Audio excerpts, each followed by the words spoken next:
Well, good evening, everybody. Thank you so much for coming to New Tracks Meetup. It's Saturday, April 24th. Really appreciate you coming. Hope you enjoy the show. I think you will. And thank you so much again for all of your comments that you've been sending us and about the various segments that we've been doing. I really appreciate the feedback. If you're new to the show, I hope you'll register at our website, newtracksmodeling.com, newtracksmodeling.com, and you'll immediately get an email sent to you that you need to confirm the email, and that ensures that you're registered fully and will get notices of all of our future shows. I want to talk a little bit about the build-alongs that we're doing. We have two tonight. One with Bob Farquhar building a Blair line kit, and one with Gaylord Gill and Randy Bosner building a Bar Mills kit. We have some coming up this fall. Now, I have stopped them during the summertime because I wasn't sure whether there would be interested or not in them. And maybe I'm wrong. Based on the comments that I'm getting, I'm not sure that I should have stopped them during the summer. Right now, I don't have anything scheduled during the real summer months, July, August, that time frame. But I'll be glad to do it if you all want them to continue through the summertime. Right now, they stop toward the start of the summer and then pick up start of the fall. But I'm willing to continue them if you all think that we should do that. And I'd really appreciate some feedback on this before we make a final decision. I need to know pretty soon so that I can set them up and contact get modelers to do it and contact the manufacturers. So please let me know if you want them to continue during the summertime. The ones that we've got coming up in the fall, the first one is by Motrax Model. And their build along is going to be done by 4 different modelers building exactly the same kit in 4 different scales: N scale, HO, S, and O. And the people that are building are Clark Kooning, MMR, in N scale, Greg Cassidy in HO, Bob Farquhar in S, and Phil Edholm in O scale. So those are going to start on August the 28th, the end of August. The next one is going to be by Martin Breckbild, MMR. He's building a lead build design kit. He's going to be starting September the 22nd. Bill Davis is going to do one of Steve Milley's rail scale models starting October the 16th. And we have Banter models. I think I've got a modeler. Clark Kooning again is going to do the Banter model, but that's not going to start until November the 3rd. So you can see that there's a major gap here in the summertime, and that's what I need to know if you want me to try to fill or not. The next My Build that we're doing is open to anyone. It's May the 29th. Chris Course moderates it. And if you're interested in showing one of your models for the My Bill, which I hope you are, please contact Chris. And Chris, if you could put your email up, then they can contact you and make sure that they've got time and space for their showing. We've got 2 special events during the May 29th show, and that's the modelers that built along with Bob Farquhar, and a separate one for the modelers that built along with Gaylord Gill and Randy Bosler. So it's going to be a full show. We're going to try to limit the time to no more than 5 minutes per person who wants to display their models or show us and tell us about them, because we want to make sure that we can get everybody in. Now, I've got another announcement that I'd like to make, because we're going to start a new segment on our show. And it's going to be called Watch Me Build. Now, this is not a build along. This is more of an educational, just watch me build the model. It's not meant for MMRs. It's not meant for the most talented among you, although you're welcome to participate if you want to. What this is really about is for modelers, and I'll say the average modeler, to be able to show us how he builds models. What's that benefit him? Why should he bother to do that? Well, it's going to give some capabilities to other modelers about how he builds and what his techniques are. And it can also help him because we've got some really skilled, long time modelers who watch the show. And he may well benefit from some of the constructive comments that they'll get. Now, I can guarantee you, I totally understand that many of you out there may never have wanted to show one of your models to anyone in the public, and never gone public with one of your models, let alone trying to show somebody how you build your models, because of fear you get laughed at, because of fear that somebody's going to criticize your capabilities or the techniques that you use. I totally understand that. I don't care who you are, that fear is real. When I first started working on my MMR, the first time that I ever took a model to a train meet to show to the general public and have it evaluated, I was terrified. I didn't have the confidence in my own modeling ability to even show people the model until I was sure that the models that were already there on display, that I thought my model could at least stand up, maybe not win, but at least stand up to the scrutiny that I knew that it was going to get. So I put it in a shoebox, walked into the contest room with the shoebox under my arm, and started looking at the table and looking at the different models that were already on display. I finally decided, all right, I'm going to try it. So I entered my model. It was a trolley. There were, I think, 4 or 5 other trolleys that had already been displayed. And I thought to myself, well, I may not win this, but, I'm not going to get laughed at. So I'll gamble and I'll enter my trolley. So at the dinner that night, I was sitting there, and the traction category came up. 3rd place, I didn't win that. Well, I'm not going to win anything. 2nd place was announced. I thought, it's a reasonably nice model. And they came to 1st place, and my model won. I was absolutely amazed, shocked. I went back to the contest room and talked to the judges and found out why they had done it and what they saw that I had done and why they gave me the 1st place. And after that, I never worried about it again. Never even thought about it again. But that first time was a real problem for me.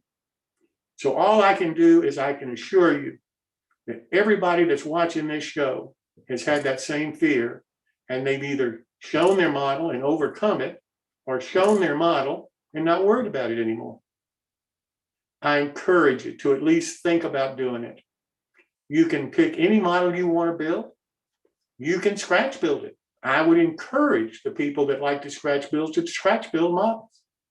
The first person who is going to kick off this on the April 28th show is a gentleman who has not shown models before, other than to friends or club members and that kind of thing.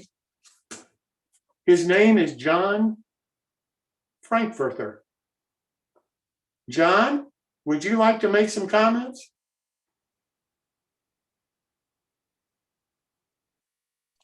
I don't believe he's on. Okay, thank you. Since John is not here this evening, he's going to make his first presentation on April the 28th. He's the one that got me started thinking about this. And the reason, what he said that really got my attention When he called me up, he said, I'm not an MMR, so you probably won't want me to be a part of this. But he said, I'm really learning a lot from watching the build-alongs.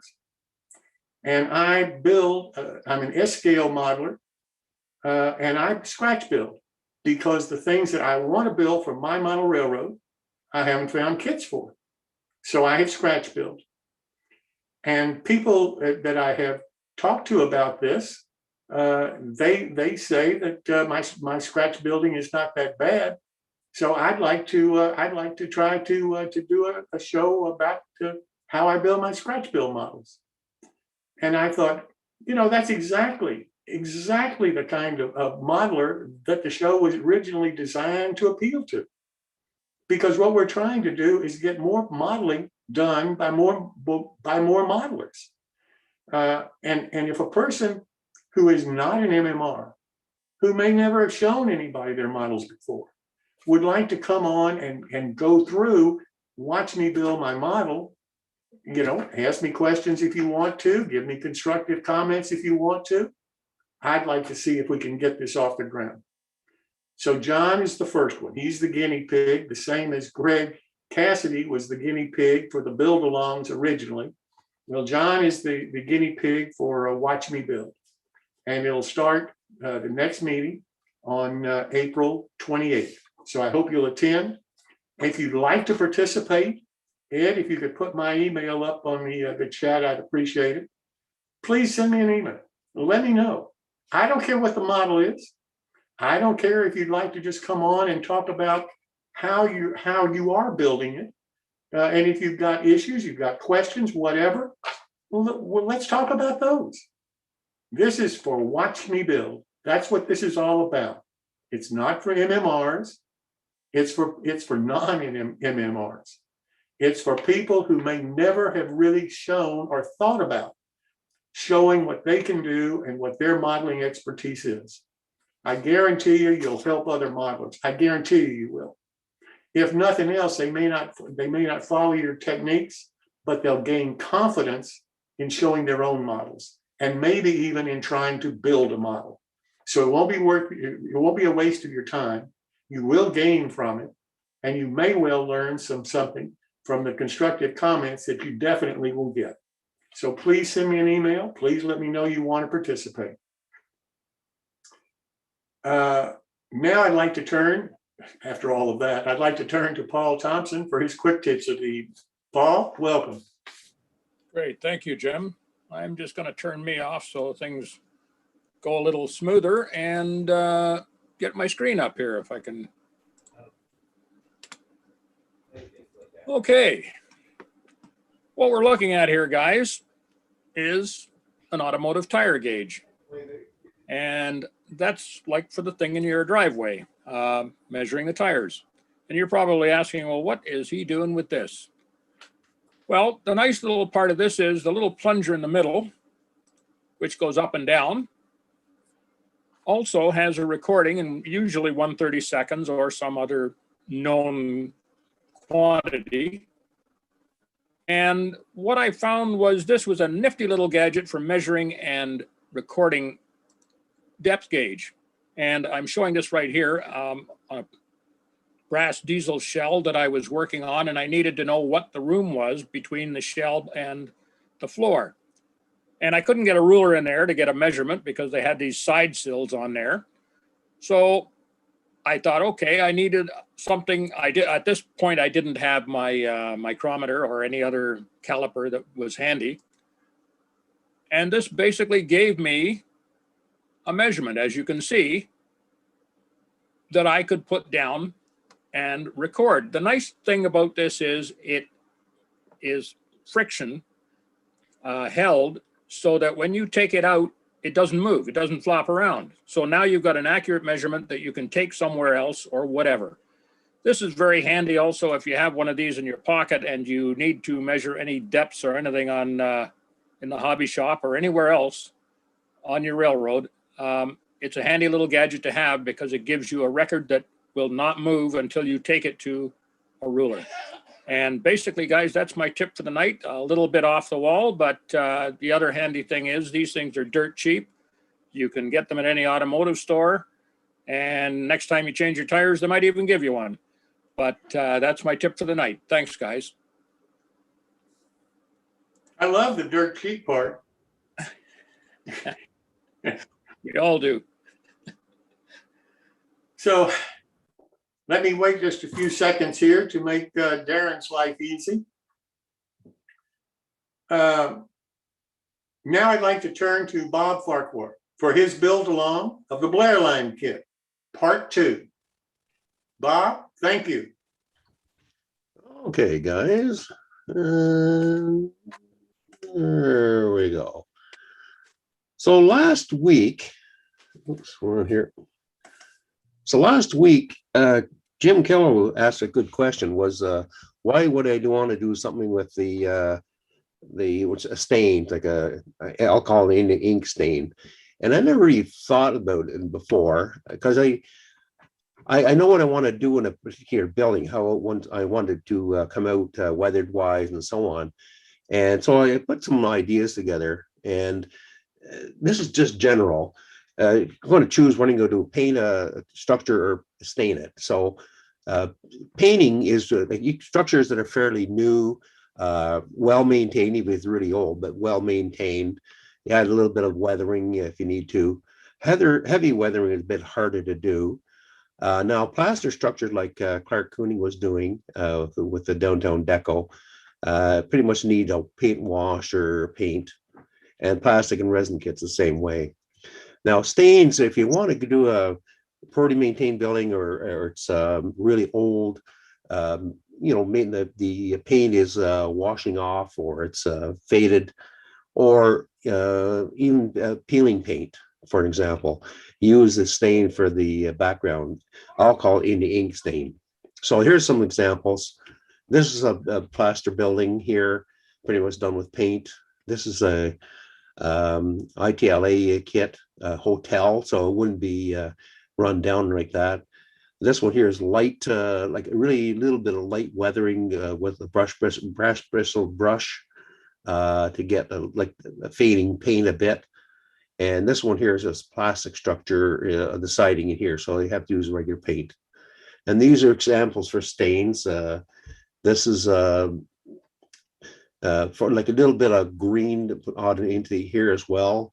This has got the stain in the back, and then the painted, and then they brushed off the paint, give the worn with paint effect. This is no paint at all, no paint at all, just stain. There's another example of stain with a little bit of red coming down through here. There's another one, individual board stained, just bare. And so that's the effect if you want something older, or you know, abandoned or not well maintained, and so on.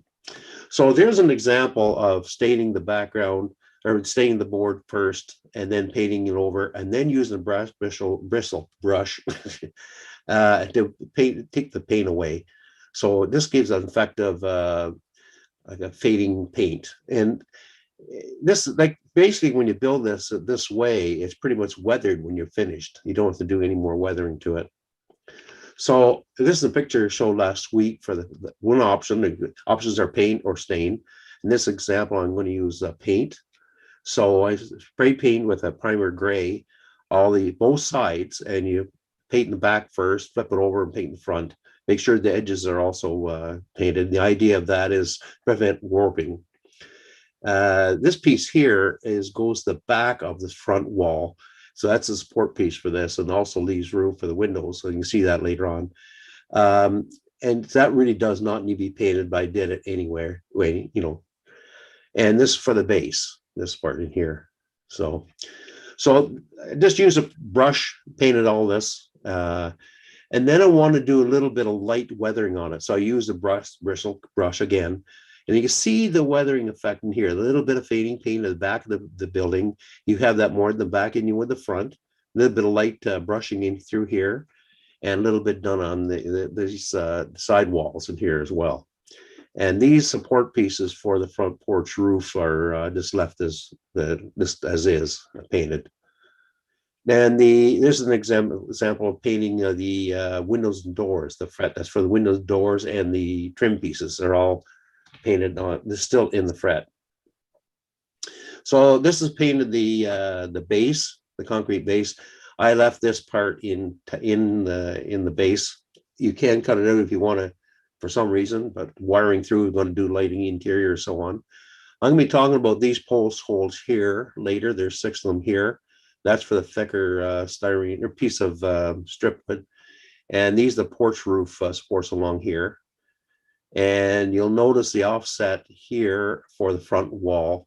Now the back wall goes in between the support posts will be here, and there's a slot for the tab on the back wall in there. And I'll talk about that later. So this is back wall here goes the support of the front wall. Here's where you could see where the window glass would be going in, and this is where the doors will be going here. There's a recess for them. That's quite nice. And I didn't even think about painting the back of this front wall at this point, so I had to do it later on. I never even thought of it. Things happen. So this thicker strip is for this support for the rear wall and the 4 shed wall, or the 3 shed walls. And this thinner one at the front here is for the porch support posts. Now this is staining now. Now I want to do the staining of the back shed because I figured that the general store itself, the main building, main structure would be well maintained, a little bit of weathering, but the shed at the back wouldn't be maintained as well. So I want to do a little bit of weathering effect on this one. And I just do with a brush, put the stain, alcohol ink stain on both sides, and immediately put on a piece of wax paper, another piece of wax paper over the top, put the weight on it, and just leave it to dry. Don't do the staining on one side only. It will warp no matter what you do with it, because the clapboard siding has more surface area for the stain to go into than the back does, because the back is just flat, of course. So you have to do both sides and then lay it down and make sure you weigh it. You can even use a book if you want. So then I take a grouch sponge, as I like to do, and just put a dab of the paint on the wax paper, smear it on there, and then dab it in here. Now this way too, with the grouch sponge, I found I can control how much paint I actually get in here, how little or how much I want. I want to be able to do fairly even. So the paint right here is a little heavier. That's a little heavier right there. So dab some more, just dab like another part of the sponge and just dab that, and it'll actually come up fairly flat. And that's what you get right here. That's the effect. These are the 2 shed side walls, and of course the rear wall. And then what I did is do the bristle brush across. And there's a difference between not doing it here and doing it here. I did the whole wall, all 3 walls actually. But then that's the effect that you get of, taking off some of the paint from the siding, and then a little bit of the gray comes, the alcohol in the ink comes through the, especially in the bottom side of the clapboards here. And now you have to pay attention to these ones. These are the cutting for the corner supports. These are the 6 of them for the 4 for the shed at the back, and the 2 for the rear wall. And you cut in between these 2 lines here. You don't have to use all these other ones. Cut one perfectly. Then what I do is make sure that the cut, this one here is cut, put it against a something solid here, like use the razor blade, and then hold it down, then cut it again. I did all 6 of them that way. And there's not much left over, so you want to make sure you cut it, get it cut exactly. So this is for the porch supports. Now don't get the 2 mixed up because they're different lengths. So you're going to do 4 of these. You don't have to paint that other support strip wood, by the way. So these are the porch supports that are going to here, and you're going to be doing the those little piece of white that I had earlier shown there. There's the roof support there, goes on top of these posts. So you need to do 4 of them in between here, this one and here, for example. I don't know what it is they have like there, but anyway. So here's the example. There's the front roof, of course, and the front wall goes on through here, and these for the posts. So during the assembly of this part of it, you want to make sure those are exactly the same length and that's important. These other ones here can be off just a little bit, but not by much. So the thicker ones go on these three here and these three here. So the back wall will then go across through here. And I think that's it. So any questions? Yeah, I've got a question. Yes. For those supports, are you putting the supports in first and then eventually we're going to glue the walls to the supports? Or Yeah, how? if you follow the instructions, the roof supports go in later, but I'm going to be doing on the assembly, that's going to be almost the first thing to be done to get them square, because you can't use a square on them if the walls are in place. So I'm going to put all the porch support, the 4 of them there, and the 6 for the wall supports.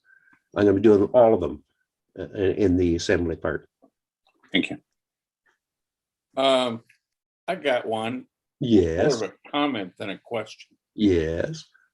You were showing yourself cutting with a single edge razor blade. Yes. Have you guys seen these little mini scrapers? Oh, that's for the is that Automotive for taking the gaskets off the Yeah, here. It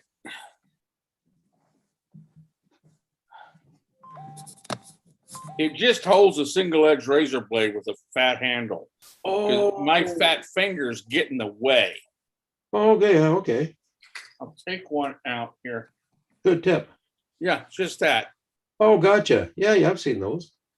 Okay, I mean, I got 4 of them at 99-cent store for 99 cents.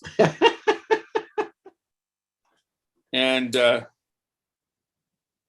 don't know about your tool clinic, but yeah, they come, it's just a little grip handle for razor blades. Perfect. And it keeps that single edge razor blade, does what it normally does. My fat fingers aren't in the way. I can see what I'm doing. Yeah, I think they're mostly used for, I know when I was living in New York State, you would turn around and scrape the insurance stickers off the, Yeah. There's 1,001 uses. Anybody else have any questions for Bob?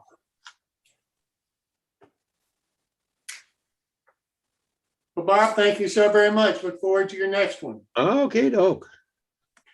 So now Yes, I'd and like to- one thing is I would suggest that everyone, unless they're actually talking, please mute themselves. I had a question and I was muted and tried to ask it. So Sorry okay. about that. Bob? No problem. I had a question about the staining. I think you mentioned gray India ink with some percentage of alcohol to Yeah, just the black in the ink, not gray, just black in ink. and what percentage of alcohol? It's The mixture. I tell you what. Oh, here. Tell you what. If you don't mind, I'll have to do a share screen here. 1 second here. I'll get her there. Get her that. And Ed, can you just, Ed, can you get everybody else quiet so that we can hear Bob? Yes. Thank you. okay, see if I can go in here. Hang on. Do a share screen. Okay, this is from the one I did last week. So this is a little tiny cup. It's about I don't know, about big around, and it's about 1/4 of an inch of alcohol in here. And this is the ink here, or I use shoe dye as well. You can do either the or. And this is an example of the ink with 3 drops in here. And there's 6 drops, pretty much what you want there. And 90 is a little bit too dark. If you do, let's say you accidentally put in, say, 8 drops and you meant to put 6, and it's too dark, you can just put some more alcohol in there. Now, in Canada here, I use 99% alcohol. We get 90 and 99 here, as well as 60. But I don't think in the States you get 99% alcohol. But anyway, it shouldn't matter anyway, whether you got 60% or 99%. So that's what I use for an example. Okay, okay, yeah, I missed this session last week, so. Oh, okay. So is there a substantial difference between the shoe die and the India? No, Oh, okay. no. You just try take a scrap piece of wood. Yeah, I'll do that. for And just sure. you don't have to stir it. It actually mixes up itself, type of thing you put in there. And it saves up, Okay. like saved for future as well. If you want to put it in a bottle or something, Sure. it lasts a long time. And it's just, you just use a brush to brush it out. Oh yeah, just a scrap brush. Yeah, just any Okay. cheap dollar store brush. Great, thanks. Okay. And listen, if you want to see the whole episode, it's on our New Tracks Modeling YouTube channel. So you can go to that YouTube channel for that date, and then you can see the whole episode that Bob did for the first show. So, Bob, thanks so much again. Certainly. So let me give a few seconds here for Darren. And now I'd like to introduce Gaylord Gill and Randy Osner, who for their build along of the One Kit by Bar Mills. Gaylord did the presentation for the duo last time. This time Randy's going to do it. So Randy, welcome. Thank you so much for doing this.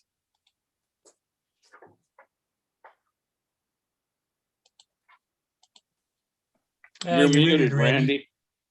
You're muted. I think we must have both clicked mute at the same time or unmute. Okay, anyway, yeah, thanks. Welcome back to Fun with the One Kit. We hope you're enjoying this process, or at least learning some stuff. The next slide, wait a minute, do we have the slides up yet? There we go. Okay. Mark, if you run the next slide up when you are ready. Okay, this is just a reminder to remind me to remind you that we do plan to showcase your One Kit models on May 29th, like Jim mentioned earlier. Reminder of the incentive from Bar Mills, $25 gift certificate. This is not a contest. It will just be by random draw. And we do encourage you to show the models, even if you're not completely finished with them. We still want to see what you're doing. And I will mention that you must display something, though, to be eligible for the program. So on the next slide, we're going to see that we are halfway through the process. And the following slide is just a quick recap of what we expect you have gotten to this at this point. Cut your walls to the plan, get out the window openings, door openings, and so forth. So as we move on to the next slide, are there any questions or issues for Gaylord or I? Anything that you've gotten hung up on? So, next slide, please. I have a quick question for, I was thinking about building like a freight depot, which is it's a little bit above the ground. It's not on the ground level like the saloon is. Mm-hmm. How does this one, I guess, raise, give it a basement, I guess? Yeah, you're thinking of a closed foundation, or would this be more of a platform set on pilings? Platform on pilings. Okay. Hopefully you have some chopper or something that allows you to cut a whole lot of pieces to the same size, because you're basically going to have to build a flat surface and put a whole bunch of pilings or posts underneath the thing and cross brace them. And that'd be pretty much how most of those types of buildings were done in the past. So, does that help at all?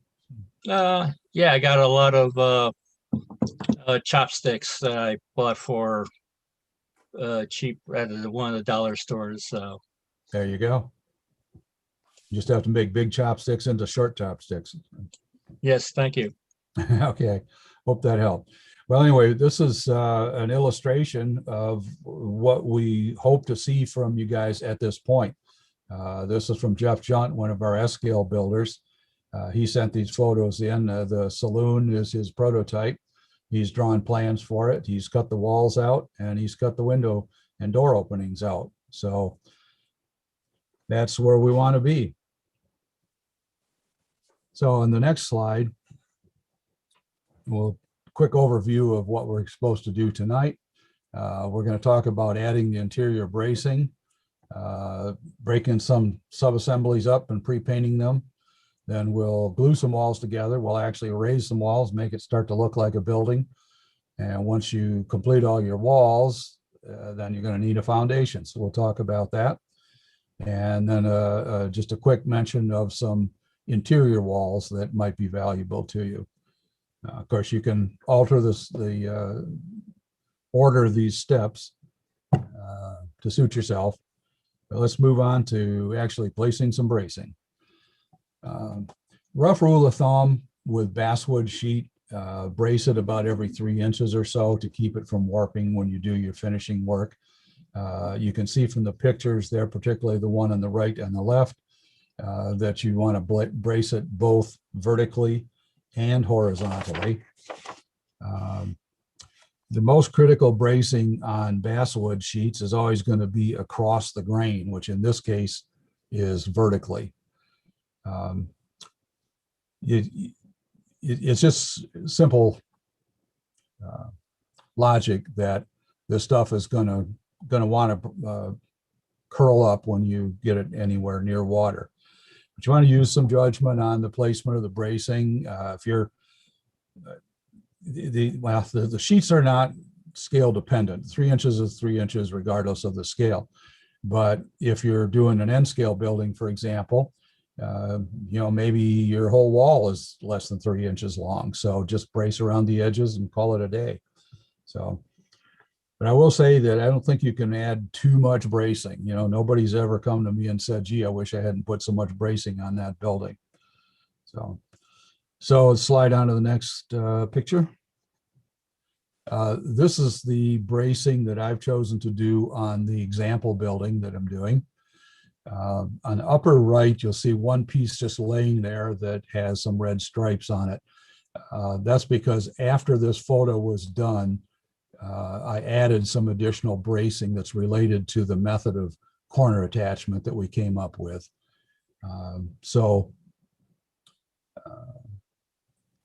There's more bracing, I guess, is what I'm saying. Now, one thing about applying this bracing, any corner that comes together is going to have sort of, I'll call it A part and a B part. And it's easy to mix up and wind up with 2 A's or 2 B's coming together. So what I generally do is I look at, let's say east-west walls are all get the A treatment and north-south walls all get the B treatment. That way you just, you wind up with the appropriate, shall we say, male-female components coming together. So now when you're placing the bracing, we'll see a picture, I think, later on that has a stop block. I think we talked about this a little bit last week. The easy way to make sure you get everything tucked together nice is to use some sort of a stop block. It can just be a piece of wood as long as it has an accurate 90-degree, a nice crisp 90-degree corner to work with. Looking, for example, at that upper left wall, focus on the bracing that follows the roof line. If you just take and slide your stop block up against that, then you take your little glued up piece of bracing and slide it up against the stop block, press it firmly in place, and you're golden. If you try to line those 2 edges up by eye, I guarantee that you won't get it quite right. So on the bottom edge of those walls, the wall where Mark's cursor is, you'll see what I'll call a ledge or a piece of bracing. It's important to keep the bottom of the wall from bowing out, but at the same time, it's going to serve as the ledge that we'll talk about later when we get to the foundation. At some point, that wall is going to have to hang over something, and you want to get those pieces of ledge accurate. Has to be consistent all the way around, or you have an obvious problem. So one good way to do that, speaking specifically to this kit, if you take a piece of the interior corner bracing that they gave you, and then take a piece of the exterior corner trim, glue them together so that one side is flush. Just, you know, lay two pieces on your work surface and get them glued together. So looking at the end of it, you'll have something that roughly looks like an L. Then you can use that little jig. You hook it on the bottom edge of the wall, and then just like the stop block, you know, you place your ledge, your bottom bracing up against that, slide it along as necessary, and you will have a perfect, consistent overhang the whole time. Now, I've got a bonus tip for you guys, completely free, no extra charge for this. The question of glue often comes up on these things. And of course, there's a wide variety of glues that you can use. For wood, I tend to lean towards the PVA type glues, you know, the most basic one being White Elmer's glue. There's also any yellow wood glue, works fine.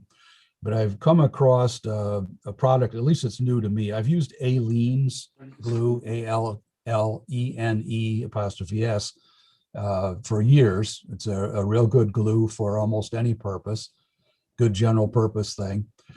I went to get some new Aleene's glue, and on the shelf was something called Aleene's Turbo Tacky Glue. And it seems to combine some of their previous variety of glues, but I'm a big fan. I've come to love this stuff, mostly because it tacks up real well. In other words, you can put something in position, and it's not going to have a tendency to slide away or whatever. It bites quickly. Secondly, it sets up fast. For things like these bracing pieces, you don't even really need to clamp them. If you press them firmly in place and then don't mess with them for a little bit, in 30 to 60 seconds, it'll be sustaining its own position without further input. And also, like any of the PVAs, it stays a little bit flexible, which is always a good choice on buildings, because if they get bumped or knocked, some glues are very brittle and things tend to pop apart. So one quick note, on the left side of the picture, you'll see a couple of little squiggly marks there, little red marks. Those red marks could be construed as evidence of an incipient mistake on my part. I vigorously deny that. I maintain that they're actually a genius move on my part to illustrate one particular thing that we talked about before. It's very easy when you're transferring your ideas from the front of the thing to the back of the thing to make that left-right mistake. So I just, yeah, sure, I did that on purpose. Right. So anyway, that gives you an idea of what that would look like if you were to make that mistake. So, okay, next slide, pressing on. Now we'll go to painting some sub-assemblies. And build number one, we talked about doing a plan for painting. Those are just some likely sub-assemblies, assembled walls minus the trim. Foundation, much easier to do that separate. Windows, doors, corner trim, keep them all separate. If you look at the picture that's included on that slide, you'll see a nice crisp separation between the 2 and 3 colors there. And I won't say that an expert can't do that correctly with them in place, but it's highly unlikely. So next slide is going to address how do we seal the wood. We talked about this last week. It's imperative that you seal this stuff if you're going to use anything that's related to water-based materials. It's my habit to put the bracing and so forth on before you seal the interior of the wall. When you do seal it, you want to make sure you get all the sides and the edges. Important, especially the end grain. That stuff soaks up water like a sponge. what to do it with. Number of choices. Commercial wood sealer, go to your friendly paint store and they'll sell stuff that's specifically made for that purpose. Hardware spray paint, rattle cans, basically. Pretty much my go-to for at least the interior of the walls. I normally just use some kind of a gray primer, spritz it on there. Solvent-based stain doesn't necessarily completely seal it, but it may be what you need to use for certain finishing procedures. Shellac works really well. You might want to thin it a little extra so you don't get too much thickness, don't get too much buildup on it. So in the next slide, we're going to look at how do we get that paint on the walls. Brush it or spray it, yeah, personal choice. Solvent-based choices, the hobby spray cans, I tend not to use them. They tend to be pricey, not very much for too much money. And most of them tend to be something other than a flat sheen, they're satin or shiny. Hardware spray cans, yep, rattle cans, no problem. The pigment is not typically ground as fine as you might like it. So I would say with that, make sure you keep it light. Do 2 or 3 light spray passes. Keep the can 8 or 9 inches away from the thing. Just avoid building up a thick layer that fills in the grain. We're talking about the exterior here, not the interior. Water-based choices, mostly brush-on stuff here. Hobby acrylics, kind of the same problem with the hobby spray cans. It just costs too much. The bottle stuff to brush, I would only use that if it's like the perfect color that you just can't find anywhere else. So the last one, the craft store acrylics, is probably the best option. It's just about all I use unless there's some other reason to do something different. The advantages are, of course, that it's cheap. $1.99 is pretty much top of the line, the best, most expensive stuff you can find. And they have a huge color choice. And by the way, I have never had any problems mixing colors, to match something across the brands. There's a bunch of those things. You go to your friendly Michael store and they're all over the place there. All the brands seem to be compatible, and all the brands can be thinned a little with water or quite a lot if you want to do a wash with them. They work just great for wash. They can be airbrushed for time limits. I'm not going to go into that. I've done it. It's possible to do with a flow modifier. They spray just fine. If you want to know that, just Google spraying craft paints and you'll find some stuff on it. So looking at the picture on the right, kind of circling back to why you keep the trim separate. If you look at that, you can see it would be pretty darn hard to paint all that green stuff if it was already in place. A secondary reason is this particular board-on-board building was all dry brushed on the field. The whitish gray color is all dry brushed, and you would never get a consistent dry brush up against the installed trim. So definitely do the dry brushing or any of that type of stuff before you do any of the trim. Okay, so let's glue some walls. Next slide. We've got an example here that's the interior of Gaylord's Bar and Grill. What we're going to show here, and this is the first step in putting up the walls. Here we've made a pear or an L-shaped wall out of 2 adjoining walls. And the overall approach is then you will be making a second pair, the opposite side and the rear of the building, and then we'll join the 2 pairs together. This is a lot easier to stay accurate than doing them one at a time. So the next slide is I kind had of a an question overview. about that last slide. Say again? I had a question about that last slide. Oh, okay, sure, no problem. The flooring in there, is that basswood and it's unpainted? Was that just for dry fitting or something? Yeah, It's actually mat board. This is Gaylord speaking. It's mat board. It's 4-ply, I think, mat board. It's a pretty good quality stuff. And so do you paint that as well or not? Yes, because that also could absorb moisture if you don't. It's just been hardware spray paint. It's four ply mat board. Yeah, heavy Correct. cardboard, basically. The ones you're gonna get at Michael's might not be quite that substantial. I think they sell a 3-ply and it's a little more flimsy, but this I got from I think Dick Blick Art Supply. Yeah, so you could use that for an interior wall as well that wasn't, visible to the outside, or just, whatever. Yep, Sure. correct. Okay. Sure.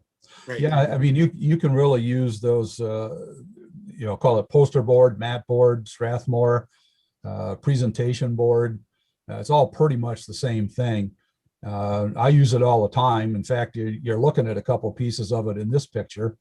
Those two little triangular corner braces are just basically some mat board, some poster board that I cut up. Stuff works great. In this case, they have not been painted because they're not going to see any further finishing materials.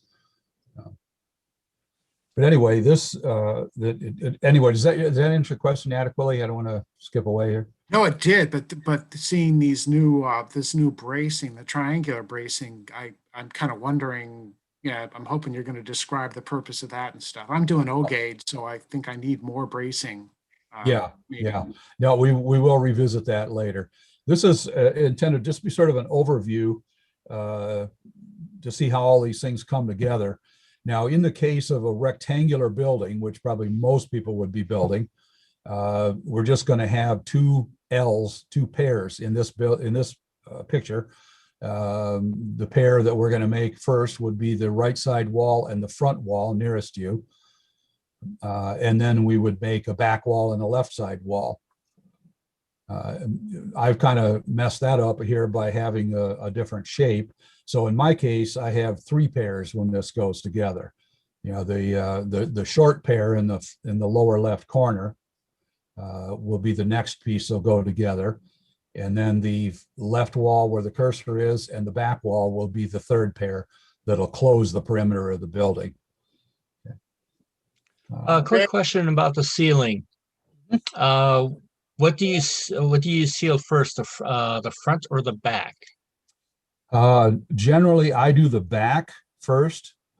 The front, I guess I kind of shorted us on that a little bit. This building, as an example, the very first thing that went on the exterior of the wall was a solution to oxidize the wood, to turn it gray, just like the sun and the rain do. Okay. So that has to go on first because it has to directly affect the cells in the wood. So obviously I can't seal it before that. However, the next step was to seal the outside, but I can't use the gray spray paint for obvious reasons. So I use just a clear, flat finish in a rattle can. Same difference as spraying the inside, but just using a clear one because the layering of finishing methods that I'm going to use requires that stuff to be visible, that first weathering layer. So. All right, thank you. So the order of it, I guess it's just habit. I tend to spray the inside first and then do the outside, just because the outside is usually more involved in my case. Randy, let me ask you a question about your bracing. Sure. I noticed you brace the top of the wall. You've got the vertical bracing, and you brace the bottom of the wall. Particularly for an O-scale modeler, is there a necessity for in the middle of a wall to have bracing there horizontally too? Not necessarily. In this building, I made some choices about the arrangement of the bracing that are related to the fact that it's going to get an interior at a later date. So I wanted those vertical braces to sort of masquerade in plain sight as beam or as columns rather. So I brought them all the way to the lower point. If that were not a factor, I would make that ledge, that lower horizontal bracing, all in one piece, because it will be stiffer that way. especially in the larger scales like S or O. So I've sacrificed a little bit here, but I also have my bracing closer together than I might otherwise do. There is that danger. You're wise in noting that there is a danger, mostly that it would bow out. Bowing in isn't going to be a problem because you're going to fit a foundation that's going to keep it from bowing in. But I have occasionally had something bow out slightly where I need to take remedial action, shall we say. Now, the beams on the top do serve two purposes. Again, in a larger scale like this, it is wise to make some provision to keep that top bracing, horizontal bracing, from bowing. So that's partly what those beams are doing, but they're also there because that's what's going to hold my lighting fixtures. I tend to light things in reflected lighting mode. So you have surface mount LEDs mounted on top of those beams facing up towards the ceiling, or up towards actually the inside of the roof. So, Randy, if you were not going to detail the interior at a later date, would you do the bracing differently? Only in the sense that I might use, like you're looking at that back wall that you see there, where there's two on either side of the peak of the roof. I would probably just use one there. Gotcha. Because that's a little bit overdone at this stage. Those are, in real life, those are only about 1.5 inches apart. So Right. The other thing I would do different is just what I was talking about before, that lower horizontal brace at the bottom of the wall, I would hold the vertical shorter and run that horizontal piece all as one piece. Because it will be stiffer that way. So, Right. okay. Thank you. Question. Sure. If someone could go back a slide, that, okay. Would the bracing be adequate if you were to actually put all the studs and everything, build an interior wall, Yes. open studs, etc.? Yes, like for a fully detailed interior with studs showing. Yeah. Yes, absolutely. That'd be, if anything, it'd probably be overkill. You would be using smaller pieces, but a lot more of them. So same in the Right. end. So you wouldn't need all that then if you were going to put, say, another false wall in there with pasted on fixtures or whatever. Just as long as the thickness is right. You mean like a double sheathing effect where you have an outer surface and an inner surface on the wall? Yeah. Yeah. The inner surface would be your photographic or printed interior. Sure. Okay. Yeah, no, that's great. I mean, that's the way a hollow core door is built. That would be a very stiff wall if you did that. So as long as you have some pieces in between, like you said, like imitation studs. So. Okay, thank you. That'd be good. Oh, Mark, stay on this one just for a second. Something that I can use this picture for. We've talked before about stop blocks, and we'll talk again about stop blocks. That steel block in the background is something that has many uses, but it'll work just fine as a stop block because it's absolutely square on its edges. If you don't happen to have one of those, I'll talk about those later, but the piece of wood standing up there, just a offcut from a piece of Baltic birch plywood that I know has an accurate 90-degree corner. Works fine. That literally was a piece of scrap out of the scrap bin that I needed something. I grabbed that, and it's sort of stayed on the bench ever since. So okay, next slide, Mark. Randy, I've got one more question for you. Okay. The photo that you showed a little earlier, I think it was of Gaylord's building that had the upper floor, the second story floor. Did you brace that underneath? Gaylord could address that, but I don't think so. I think it's just attached around the edges when all the walls are in place. Okay. You're talking about the mat board piece. Is that what you're referring to? Yeah. That did have, I think, a ledger underneath it. Randy, Okay. Randy, another good thing for Squaring things up are kids' Lego sets. I build them up, and I build in paper and card. Mhm. And I use a lot of the same bracing techniques that you're using. And I found that building my corners up with Legos as a stiffener Mhm. where I glue it works absolutely as good as the stop blocks. Sure. Okay. I'm glad you mentioned that because in last week's, we talked about, having proper squares and so forth. I've not used it because I have like half a dozen machinist squares laying around, but I've seen people put together a square out of Legos. And I don't know how accurate it is, but it's pretty darn close, I would say. Just stacking a bunch of Legos in an L shape, that makes a pretty serviceable square if you don't have something else handy. Okay, I'm sorry, any more questions on that?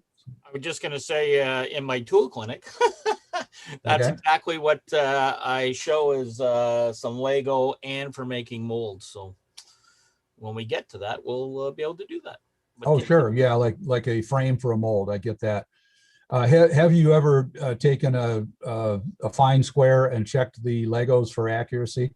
I assume they're pretty good. They're very good, yeah. And I see somebody else has put the corner braces in from City Classics. If you've not seen them, I've showed them before in one of my clinics. They are absolutely fantastic for doing this. Okay, I'll check them out. I tend to use all kinds of scraps of stuff, offcuts and so on, because I'm cheap. And if it can't be seen, I don't try not to worry about it too much. These are fairly cheap. I mean, they're cents really per piece, so they're not expensive. Well, that's good. Of course, keeping in mind my cardboard is absolutely free, so I got you beat on the price there. So,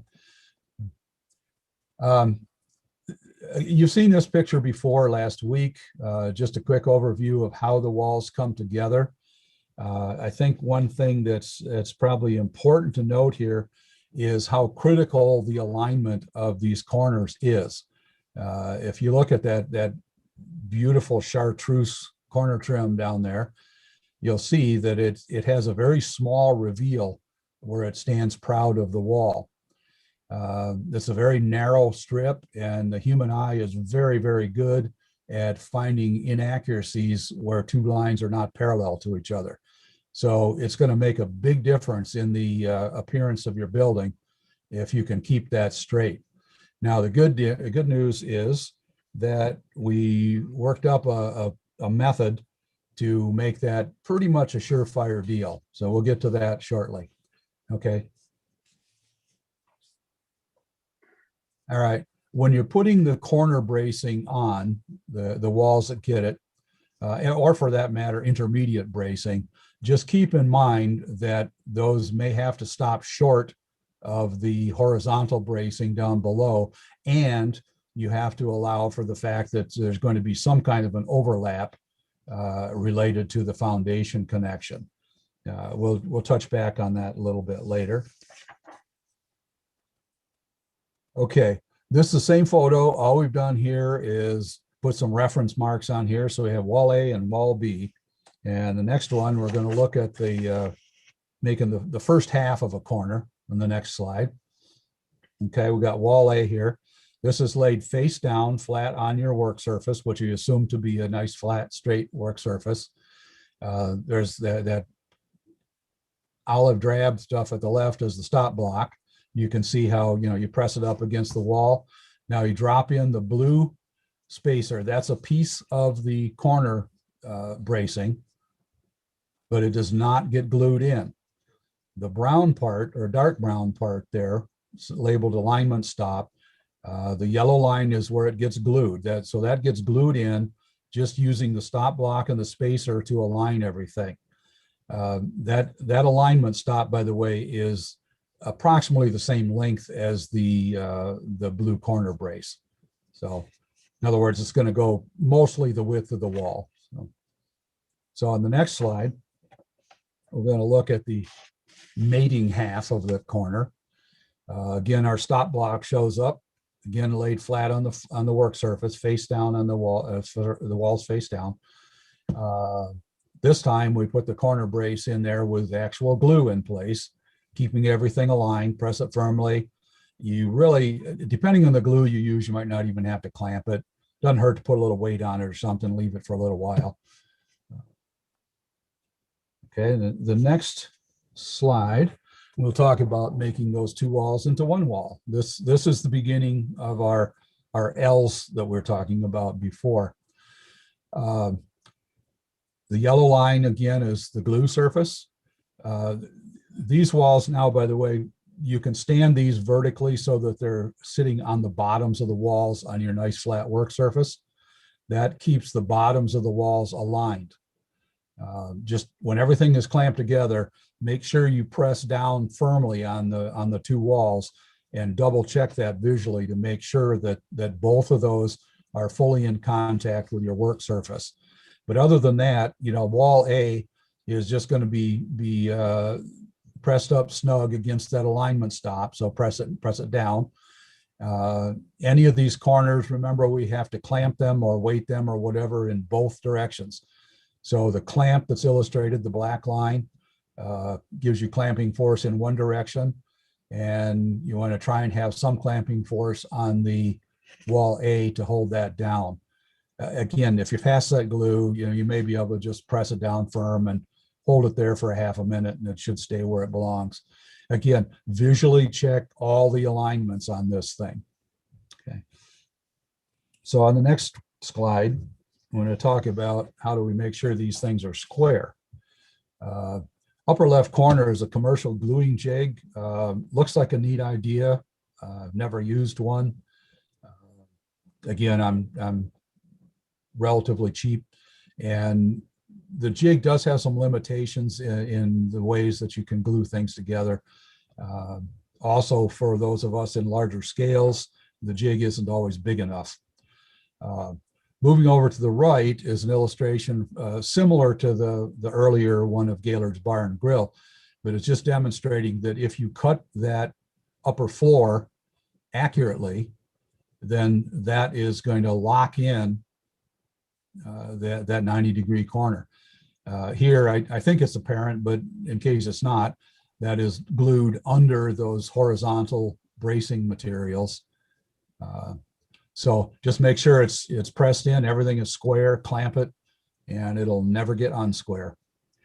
On the bottom. Just one other point, Randy, that sure. Anytime you use that technique, you of course have to notch out the corner of the mat board or the floor piece, because it's got to fit up against the interior of the two walls, but work around the interior bracing that's in the corner. Right, good point.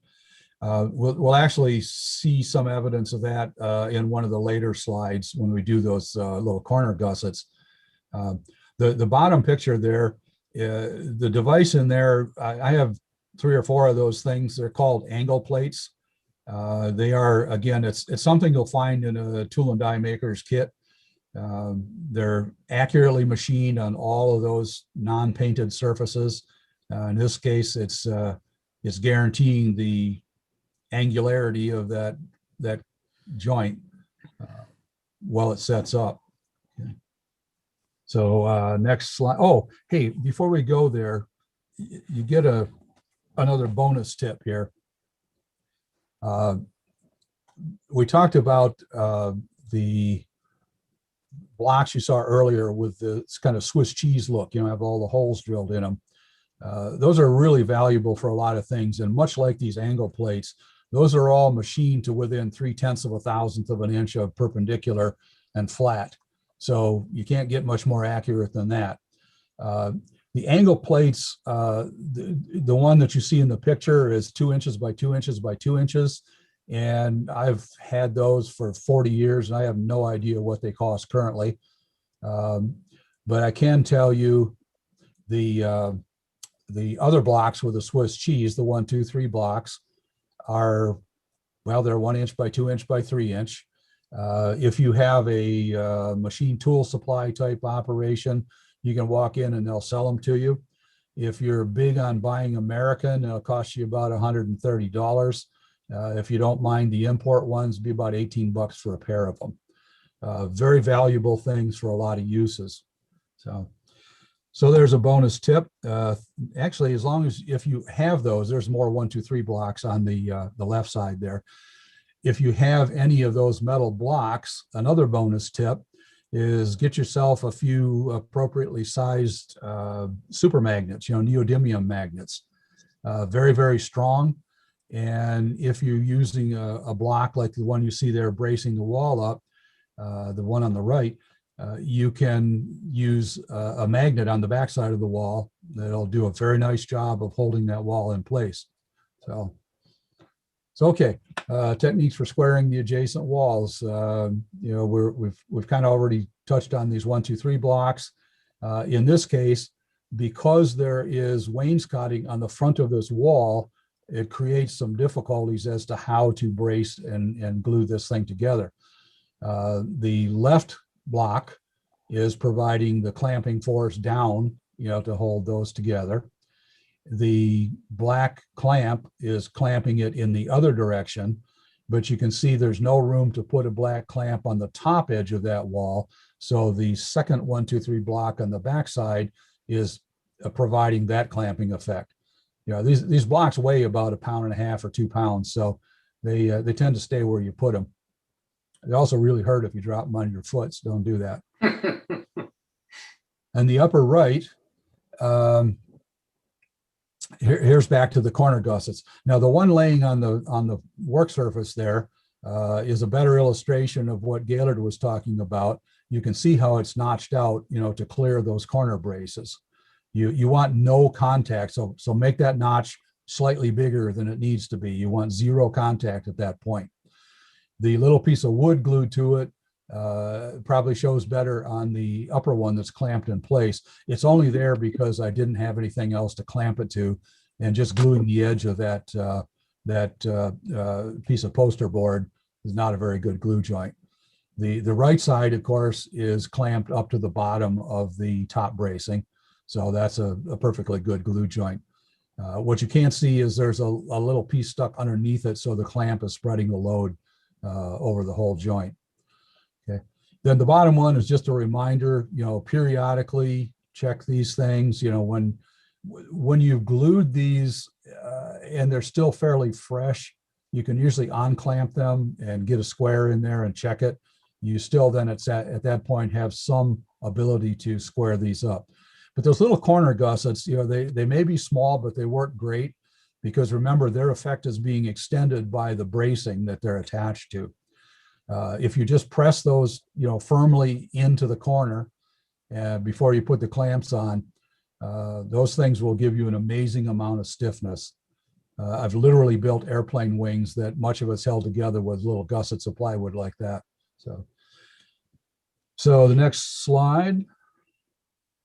Okay. Let me double check here something. Okay. Oh, okay. The corner trim issue. You certainly can put the corner trim at this point if everything's painted and finished the way you want it. I wouldn't be too eager. I would just leave that. Next week, we talk about the windows and doors and, fitting exterior trim and so forth. And I'd be inclined to just leave that corner trim until then, but it's your building and you can do that if you want. There's no likely need to square up those corners any further, because they should be good by the time we finish this up. Okay. Jeff Junt shows up again here. Jeff cooked up this one-piece version of the interior bracing and the exterior corner trim. As I recall, somebody, I think Northeastern used to sell a material like this. I don't think they do anymore. The one thing that I would remind here is, if you put this in, the bracing is going to have to go in early in the process, and you now have the corner brace, or the corner trim, excuse me, on the outside. So you can no longer lay things flat. you can still get away with it. Just put another piece of thin wood as a shim under the wall, so that the corner trim doesn't contact the work surface. Next slide, we're going to start pairing the pairs, if you will. Our first pair, our L-shaped wall, is on the left, but now we're going to pair it to, remember, I'll just remind you, I have 3 L-shaped pairs where most people are only going to have 2. So this is my second L-shaped pair going together.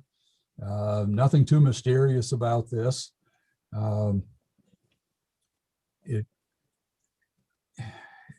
If you clamp this and let it set up to the point where it's reasonably handleable, then you can take all the clamps off and go back like to the other picture we did and put in those corner gussets. That way it'll force any error that you might already have out by putting that corner gusset in. Okay. Now, again, thinking back to the overview that I had of all 6 walls of my building put together, we're now going to close that wall with the 5th and 6th, or close that circle with the 5th and 6th wall, and that's in the right-hand picture. Now, whether you have just 2 L's to put together or 3 or 12, it doesn't matter. The last one presents a little bit of an issue because you have to fit up and glue and clamp 2 corners at the same time. It's out of the picture to the top left there, but that would be the first corner. And the way you can work around that problem is basically do that corner first and let it fully set up so that it's strong enough to handle. Then, in this case, I've turned up on the side wall and done this connection vertically. Again, it just suited my clamping process better. The 1, 2, 3 block that's sitting behind there is just being used again as a stop block to keep the bottom edges of the walls flush with each other. And then, of course, the 2 black clamps are providing the pressure in the one direction. And then on top of the wall, you'll see another 1, 2, 3 block that's putting a couple of pounds of pressure down on the other direction. So at this point, if you've squared everything well along the way, everything should be square. So I think we can move on to foundations. Since you now have a whole set of walls, you kind of need a foundation to put them on. The foundation, you can do different approaches. We would suggest what we called a breakaway foundation.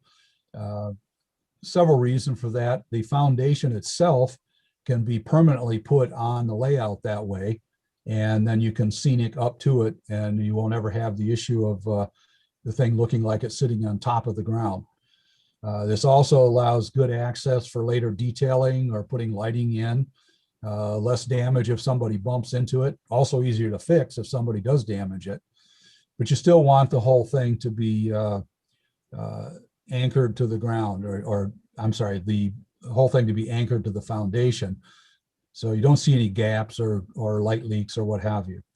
So on the next slide, we're going to look at one of 2 different ways to address this corner piece. We'll call this the full overlap. The chartreuse piece is glued to the exterior wall, and you can see that the foundation fits inside of the wall. You can probably visualize that better on the picture on the right. That's an upside down building. It's only the second one I've seen. The first one's in Orlando, and that's not a joke. You see the foundation nestles into that ledge. Okay. Also, just make a mental note of how that foundation looks from the bottom. We'll touch on that later. But I think the next slide is going to show you how this fits together. Nope, back up one. Oh, did we animate this yet? Maybe I missed that. So.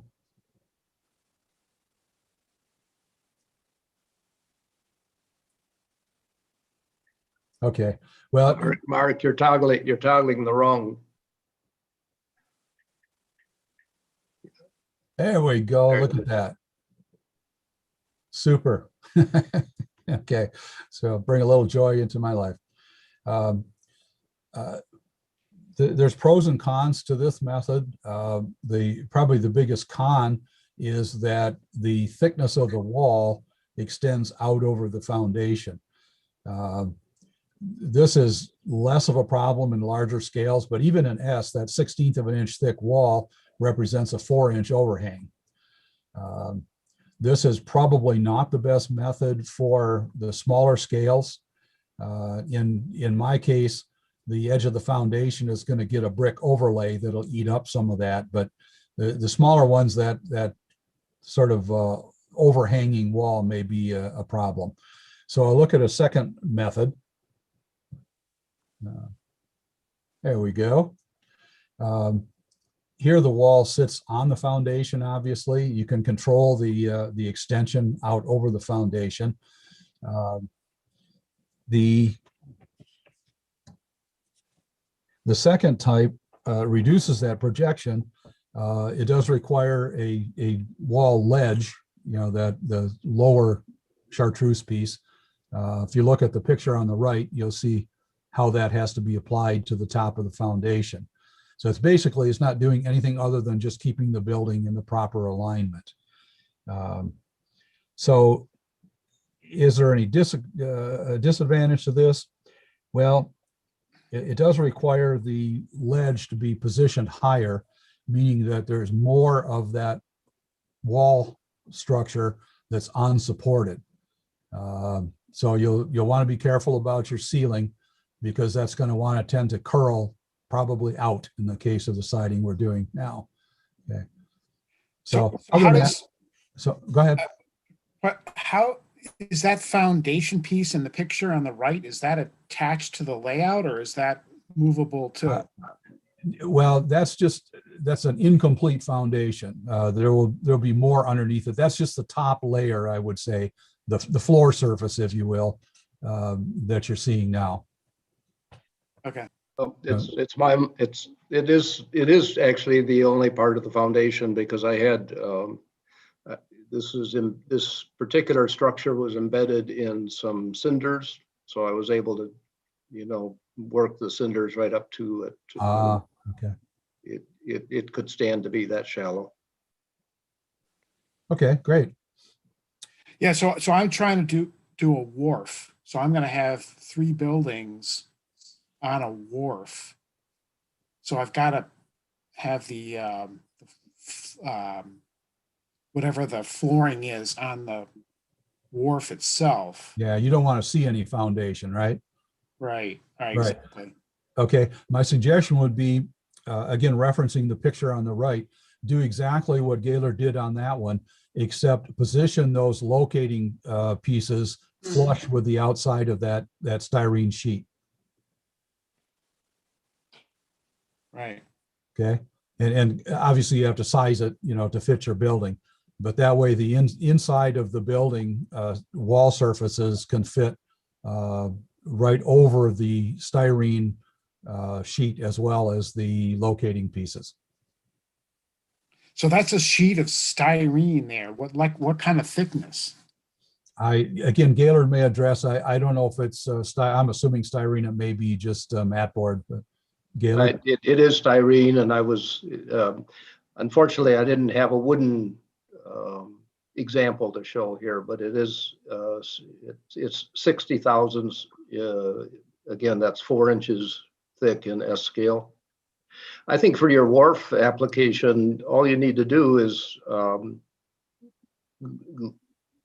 glue in the alignment guides such that they go right on top of your wharf decking, and they'll just hold the structure where you've put them.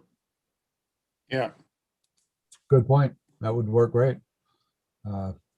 You might even just put corner blocks or something if you aren't going to illuminate the inside. The biggest danger with that is if you illuminate it, you're probably going to get light leaks at the bottom edge. So. Okay, on to interior walls. Oh, just one quick note further on the foundation. The upside down building that you saw illustrates a simple way to build a foundation. That's exactly what I'll be doing on the example building. It's just 1/4-inch square pieces of aircraft spruce in this case, but just any kind of 1/4-inch wood or larger if you want a taller foundation, and then cardstock glued to the top of it to form the floor. Unless it's a really small building, you probably want to do a little bit of bracing underneath it also, so that the floor doesn't sag or distort on you. Okay, onto the interior wall issue. These are optional, obviously. The larger scales, this is going to be more of an issue, because one of the joys and the issues of working in a bigger scale is the windows get a lot bigger. So you really can see the inside of the building. You almost have to do something about it. So, excuse me, natural view block, basically interior walls, any kind of view block is there to keep you from looking all the way through the building, particularly the case in residential stuff. It's just not natural to be able to see out one side of the building through the other. So it adds a little sense of realism. Even in a store, you probably can divide it up into front room, back room, and that type of thing. Also gives you a place to hide wiring if you're doing lighting. Also, we'll show you a picture in just a moment. In fact, go ahead and move to the next slide, Mark. Lighting of individual rooms. Here just illustrates the upper floor of a 2-story house. And I think that you get a lot more realistic look especially in residential, if you don't have lights in all the windows. So an interior arrangement like this allows you obviously to light one room, leave another one dark, and so forth.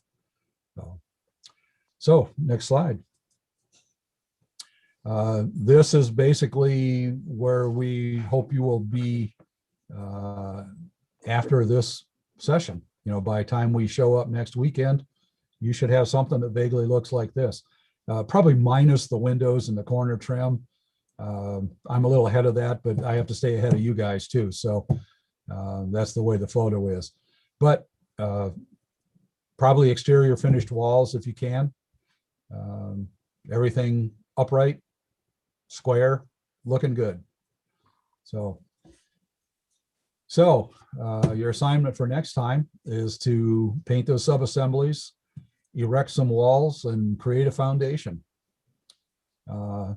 Also, we'd like to encourage you to send us some in-progress photos, and we'll make space for them so that we can show some stuff. Send us a pic or 2 or 3. You can send them to, in fact, let's go to the next slide. You can send them to these email boxes that S-Scale Resources generously provided, and we'll figure out a way to fit them into the presentation. So, thus endeth the second build session. Any further questions? Well, for me, this was really helpful because I'm doing O-scale, and I'm doing a fairly large. I'm doing 3 adjacent buildings, and one of them is going to be 3 stories high, so it'll be like 1 1/3 of the sheets that you get from our mills. So I've got to attach them. It's clapboard. So I'm hoping that I can make the clapboard look consistent going from across the 2 sheets. I'm not sure how well that'll work. But what you highlighted today was great, because I got to do a lot more bracing than I was thinking of. Yeah, like I don't know if I mentioned it, but I think I said that I've never had anybody come to me and say, I wish I hadn't put so much bracing in. So one thing that I don't really want to do the interiors, and I'm not even sure what the interiors looked like. So I'm going to try to hold off on that, but I'm thinking about putting floors in, but I want to be able to potentially go back. It's probably going to be a flat roof, so I'm probably going to have to try to make it so I can remove the roof and the 2 floors for further detail sometime. Right. That's a good point. being able to lift my building off of the foundation allows me to work on the interior, but a second story, that's kind of a problem. Yeah. If you paint everything black inside, I'll mention another thing about the interior walls. If you just take at minimum a piece of black pasteboard, pressboard, whatever, cardboard, paint it black and fit it in from corner to corner, like diagonally across the interior of the building. You can even, if you have side windows, you can even put a second piece in, but that will effectively keep you, it allows you to see through the window in the sense that you're aware there's space there, but you won't see anything inside. It's a better way to do it than just say putting black paper over the back of a window or something like that. The other choice is if you're doing like a warehouse type of thing, something's grimy and gritty. A lot of people will take a real fine sandpaper and scuff the glazing on the back, or you can lightly spritz it with some dull coat or whatever. So it just looks like a dirty window that way. You can't see in. But I prefer to paint everything black and make a black hole in there. Well, Randy, thank you so very much for tonight. Really enjoyed it. I think you covered some great material. Looking forward to your next one. That's a lot of stuff to cover. That's for sure, Jim. Thank you so much. Okay. Now I need to give Darren a little time here. And now I'd like to introduce Greg Cassidy for his new products from manufacturers. Greg? All right, Jim, let me get set up here. I wasn't sure I'd be here. We have a storm coming through, but I think we're safe. Great. Good evening, all. I'm Greg Cassidy. I'd like to welcome you to What's New, a monthly segment where manufacturers can spotlight their products that are in development or being released. I'm always looking for new items, and suggestions are always welcome. First up, we have a new item from Nick's Trains. Nick's Trains announces the V5B, an upgrade of the V5 Decoder Buddy. The V5B Decoder Buddy has all the solder panels available on the V5, along with the 12 lighting functions with onboard resistors and a removable small lighting connector board. There is one small but important change. The new version V5B has a soldering pad for the third wire of the 3-wire power pack used for the ESU Loc Sound and Loc Pilot DTC decoders. It is tied directly to Auxiliary 7, the default controller of the power pack. This change will make it easier to add a power pack. The new version can be distinguished by the just added Nick's Trains logo and the W pad on both the packaging and the printed circuit board. For this product, visit nickstrains.com or email amsnick2000@yahoo.com. Next up is Mini Prints. Mini Prints always has a wide selection of characters, with new ones coming out every Friday. Here are some of the latest. These are some of the new people figures Mini Prints has. First is Bernie, everyone's favorite rail fan. These are bagpipers from the Highlands of Scotland. They are golfers with golf clubs and a golf cart. And lumberjacks in Canadian tuxedos.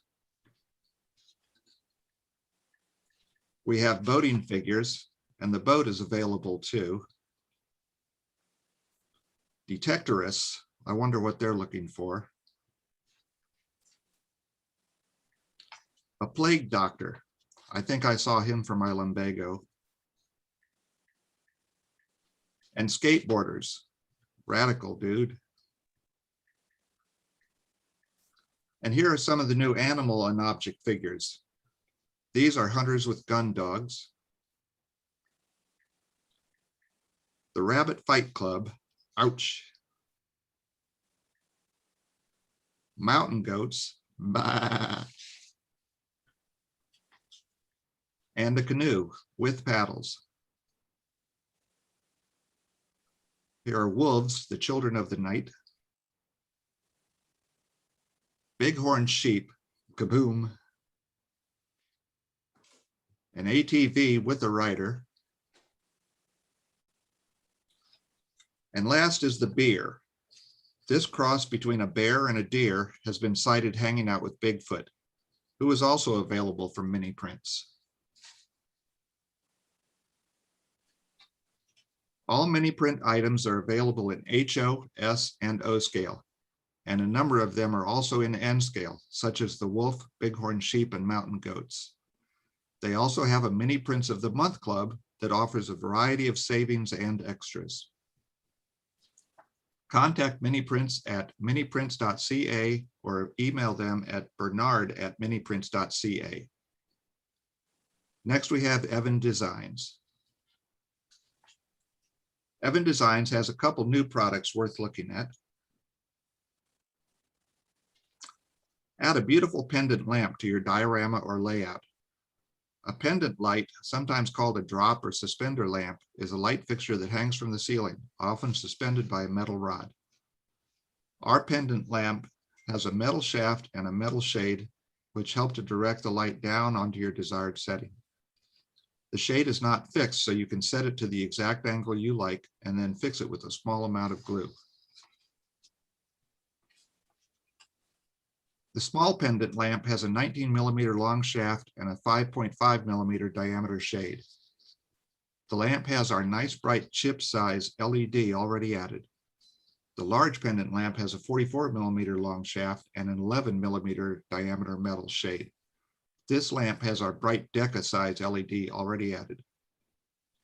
These miniature pendant lamps are 3-volt ready, so if you are using a 3-volt coin cell or AAA or AA holder or our 3-volt adapter, you are ready to connect these right to power.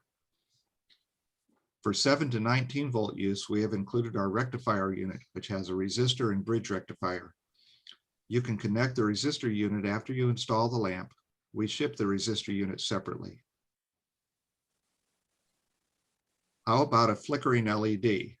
This LED never goes out, it just goes up and down in brightness in a nice random pattern. Great for torches, oil lamps, coal in a blacksmith's forge, and other places where a soft, subtle flicker is needed. Get creative with your ideas for using flickering colors. Some possibilities are a cool white flicker to simulate movie theater popcorn, projectors, and television. A warm white flicker for candles and lanterns. A blue flicker for spacecraft engines, exhaust, also televisions. A red flicker for a race car exhaust or hot coals, or a green flicker for a witch's brew or aliens. The possibilities are endless. Contact Evan Designs at evandesigns.com or email them at help@evandesigns.com. Next up, we have Lambert Locomotive Works. Here's a new magnet, link, and pin coupler set from Lambert Locomotive Works. This is a prototype link and pin style magnetic coupler that they're working on for O scale. Meant as a complement to a recently launched set with a fixed magnet head shown above, these couplers below are designed to have a rotating magnet in the center to avoid the issues of A/B configurations required by magnets. All the user needs to do is assemble the magnetic head unit and pin into the body, itself something that should be quite easy. For information on this, contact Lambert Locomotive Works at lambertlocomotiveworks.com or email them at lambertlocomotiveworks@gmail.com. Last up, we have Interaction Hobbies. Interaction Hobbies has a couple new products to take a look at. They are about to release some cinder blocks as soon as they have their new laser cutter tuned that allows them to cut these from basswood easily and economically. These are photos of the prototypes. They should be up on their site soon. And here's an O-scale kit to Lake Cabin. The price is $58.95 in US dollars. and the footprint is 4.7 inches long by 3.2 inches wide by 2.9 inches high. Smell that fresh air and listen to the relaxing sounds of birds chirping and the waves lapping against the shore. This cozy cabin is typical of memories from lake visits from all over North America. This kit comes loaded with detail. A full interior of wood stove, couch, chairs, loft, stairs, bed, kitchen cabinets, stovetop, fridge, and even the kitchen sink, micro LED interior lighting, deck chairs, a lawn chair, and 3D printed propane barbecue, beach ball, float toy, air mattress, and a beer cooler. This kit includes laser cut log siding walls, roof, and ridge beams, laser cut engraved foundation, laser cut windows and doors, basswood strip stock for trim, railings, and deck, pre-cut interior wall graphics, laser cut paper shingles, styrene stovepipe, and 3D printed details for the propane barbecue, beach ball, float toy, air mattress, and beer cooler. Window flower boxes, 2 Adirondack chairs and a lawn chair mini kit, stairs to the beach, pre-wired micro LEDs for 12-volt DC, and comes with assembly instructions, a parts sheet, and bracing template. You can find these and more at www.interactionhobbies.com or email them at sales@interaction.ca. That's what's new for this month. I'm always looking for new products to spotlight. If you or someone you know has a new release, contact me at gcassidy2@verizon.net. Thank you. And that's it, Jim. Well, Greg, thank you so much. You do a great job with that. That sounds like some great new products. I really want to find out more about that O-scale magnetic coupler. Yeah, I'm wondering if he's I coming think out you know with how to the- get a hold of him. Thanks again, Greg. I really appreciate it. Greg, could you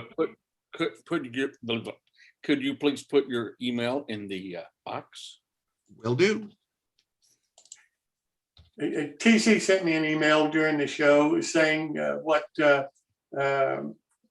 John Frankfurter, what name was. And I thought I had introduced him. He wasn't here tonight, but I thought I had introduced him.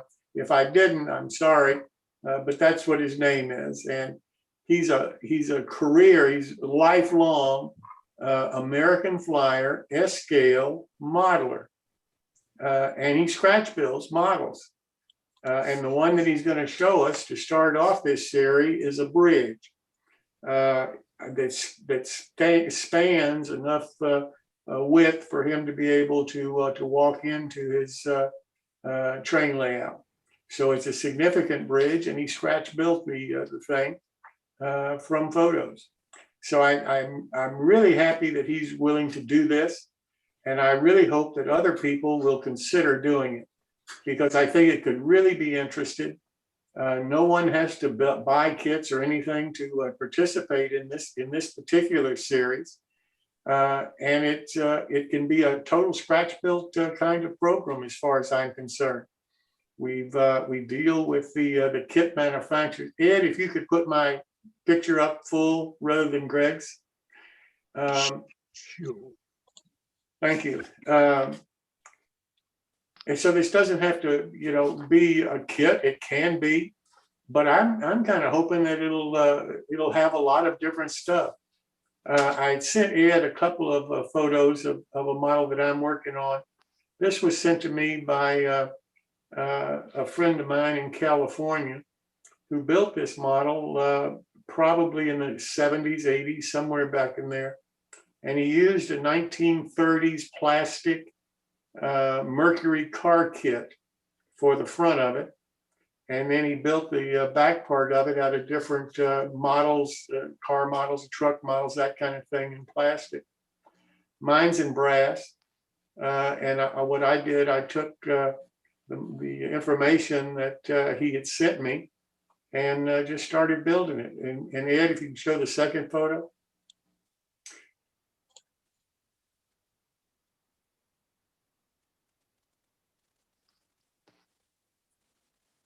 Where'd it go? That's annoying. So anyway, he had done this and he had drawn up some plans for it. And so he sent me the plans that he drew up, and I used those and the dimensions that he used in order to scale it to O scale. And that's what I'm working on right now. I've still got to do the interior up. There's the scale. That's the plan that he drew up long time ago. I really do appreciate him sending that to me. But you know, I hope people will show us what they're working on and build along, not build along, but you know, just show what you're building and let us watch how you're building it and how it's coming together. I've still got a lot of work to do on this one. I've had to build that side now 3 different times because I just could not figure out the first time, second time, how to do it. So I finally got it halfway decent right now, at least on the 3rd try. But you know, this doesn't have to be a completed kind of thing. This doesn't have to be like the build-alongs. This can be, you know, just share with us what you're doing, and let us watch how you're putting the stuff together and the techniques that you use, and talk about why you select those kind of techniques. We were supposed to have Justin Keller here tonight, who owns Custom Trains, and he couldn't be with us this evening. That's why Randy's session ran a little long tonight. And I didn't try to cut it short or anything because I thought it was extremely interesting, and I knew that we had time for it this evening. I would, though, before I start talking about the next show on the 28th of April, I would like to find out if any of you have feelings one way or the other about doing the build-alongs during the summertime. What do you guys think?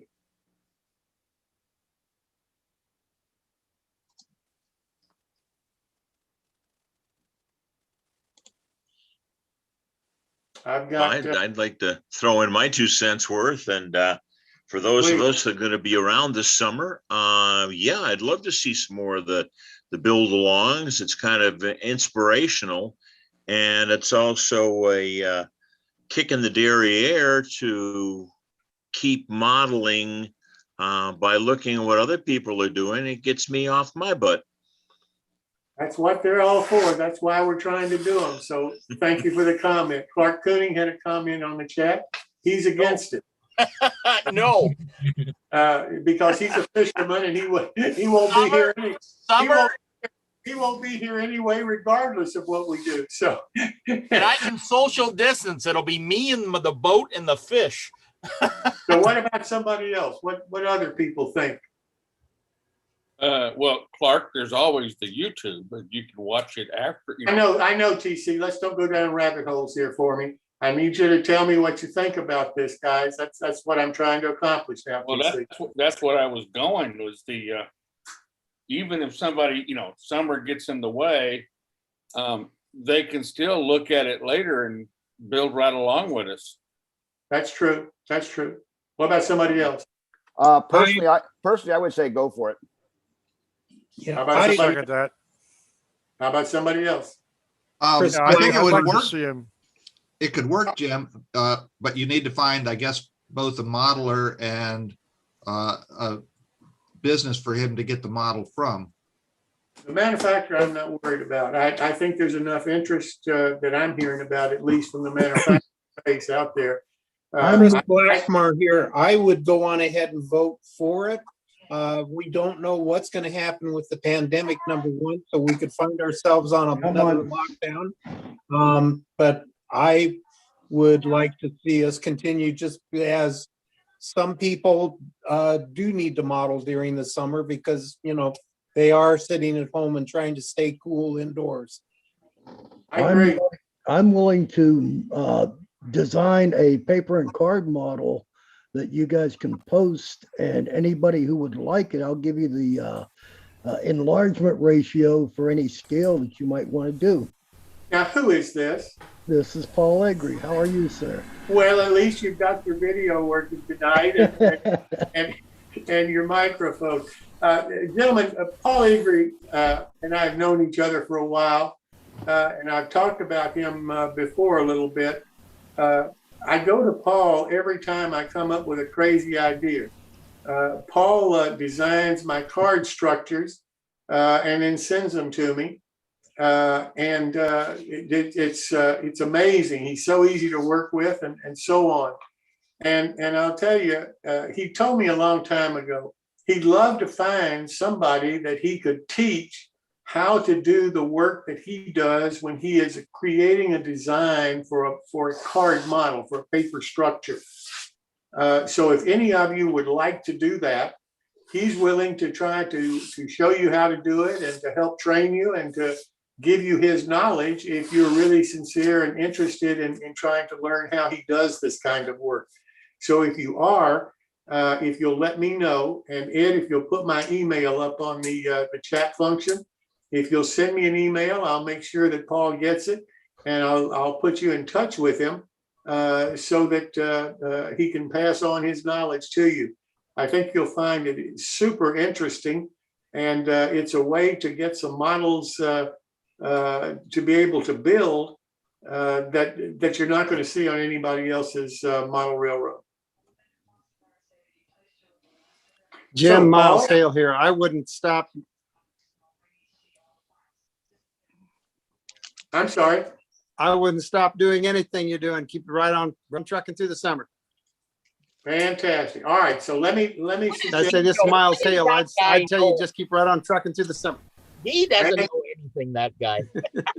All right. So So I'm going to try to keep going through the summer then. So let me ask you this. I need modelers. I don't need manufacturers. I need modelers who are willing to do a build along. I don't care what scale it is. I don't care what kit you build. I don't care if it's a structure, car, vehicle. I don't care what it is. But I've got to have modelers first who want to build a kit, and then I'll deal with the manufacturer as soon as I get the modelers. So does anybody during the summertime, say June, July, August period, want to do a build along? You can move me up. I could, but I've already got you scheduled and talked to the manufacturer and everything. So that's I'm pretty set on right now. Not a problem. Maybe I can do something else as well. You want to do something in the summer? Maybe, yeah. I can see if I can come up with something. Give me a kit and a manufacturer. Okay, we'll talk. I'll email you or call you tomorrow. All right. So that's one. That's one for Bill Davis. All right. Who else wants to do one? This is Ted Becker. I would consider it, but it might have to, it would probably have to be for a kit I already have. That's fine. But you're going to have to tell me. I'll think it over and let you know. Okay. Okay. Who else? Chris Blackmar here. I could present a kind of a little bit different option. I'm going to be traveling a little bit during the summer month in and out, but I have multiple builds that are highly detailed, documented as far as step-by-step, using balsa foam to scratch built models following commercial plans, Harriman's plans out of his books. And they're done board by board, and I go through all the weathering, etc. So if I'm on the road, I could dial in and answer questions, and people can go to the website that they're posted at and read and follow and see the descriptions. I don't know if that's something that would work or not, but that's a possible option. Chris, how do you spell your last name? It's Black, like in the color, MARR, and I will email you a couple of links to my work and the documentation so that you can consider this. That would be great. And I will send you my phone number when I get your email, and maybe we can talk about it rather than trying to, go back and forth on emails and so forth. Because yes, I'm definitely interested in doing that. Okay. So who else?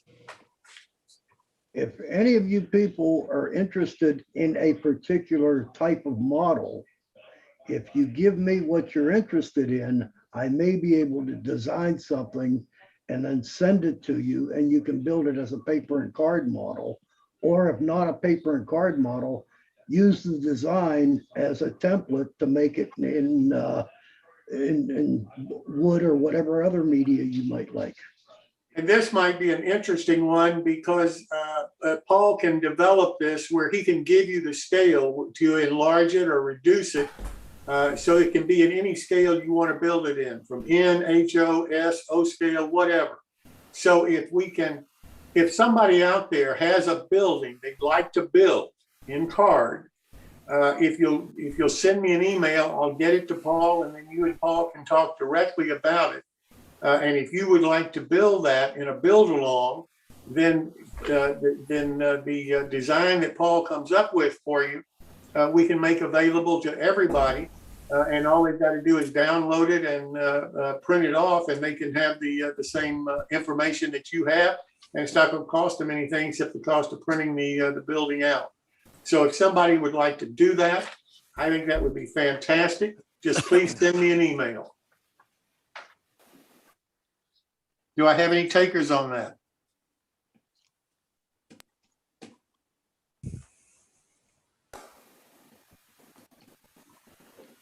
I think I see Mark raising his hand. I don't see hands, so who is Mark? Mark Charles, I need to look at my time budget. Okay. I've got some other commitments, so I need to look at that. All right. But do you think you might be interested? I've done some paper models, and I've been very impressed with what I've seen of Paul Egre's work. So, oh, that's fantastic. He certainly got me tempted. Let's put it that way. All right. So, Mark, what is your last name, Mark? Charles. Charles. Charles, if you'll send me an email, then we'll get together and see, whether it fits your schedule or not, and when you could do it. I've made a note. Fantastic. Anybody else got anything? Yeah, this is Jeremy. I have a building in downtown Portland, Maine that I'm interested in. And I think it's kind of a unique enough building that I think it might be of interest to other people too. And I've got photographs of it. So would I send those to you and then he forward them to Paul? Yep. Or what you can do, Jeremy, is just send me an email telling me that you'd like to see if Paul can design this building, and if so, you'd like to be the build along guy. And then I will put you direct in contact with Paul, and you guys can show pictures to each other and that kind of thing. Jeremy, another thing is, if you know the address and we can look it up on Google Earth, a lot of times the street view will give us angles that your photographs didn't capture. So, okay. Yeah, that's a great idea. Yeah, I'm sure I can get the address. But Jim, yep, I'm interested in doing one of these buildings, but who would actually be doing who would provide the expertise on building this thing? You would. Yeah, but I'm an amateur at this. Well, then don't do it as a build along. Do it on Watch Me Build. Right. And then everybody can give guidance. And if you've got questions about, hey, I'm getting ready to do this, how do you think the best way for me to do this is? Or Paul, you can always work with him. I'm willing to help you with the type of adhesives, gluing hints or bracing hints, anything that you might need. The other nice thing about paper modeling is if you foul up, you just print another copy. So you don't lose anything other than a little bit of time. Can't beat that, Jeremy. That sounds like a deal. And Jeremy, I think I've seen one of your kits that you built before, and you're no amateur.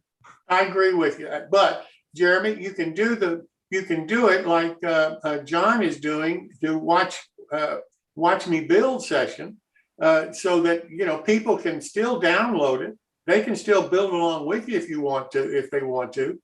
But if you'd rather do it through that kind of a scenario rather than the build along, that's fine with me too, either way. Paul can still help you do it. Yeah, okay. I'll have to think about it, and I'll find the address, and then if I can, talk to Paul about.